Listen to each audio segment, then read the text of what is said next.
സുഖമായിരിക്കല്ലേ? ഇന്ന് ഞാൻ free കിട്ടിയപ്പം Sunday അമ്മയുടെ കൂടെ ഇറങ്ങിയതാണ്. എന്നിട്ട് ഇവിടെ ഫിഷിങ്ങിൻ്റെ ആൾക്കാരും കണ്ടോ, എത്ര പേരെ വലയും ചൂണ്ടയും എല്ലാം ഇടുന്നുണ്ട് ആൾക്കാർ. അതുപോലെ തന്നെ താറാവുകൾ, എത്ര ആൾക്കാരാണ് നോക്കി നീന്തി പോകുന്നത്. അതുപോലെ നല്ല മഴയും.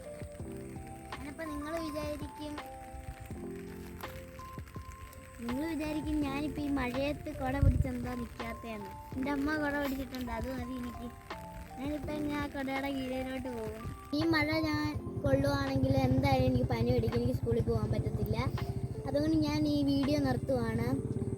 ഈ വെള്ളം കൂടുതലുള്ള സ്ഥലത്തെ ആൾക്കാരെല്ലാം സേഫായിട്ടിരിക്കാൻ മാക്സിമം നോക്കുക. ഓക്കെ, ഈ വീഡിയോ നിർത്തുകയാണ്. ശരി.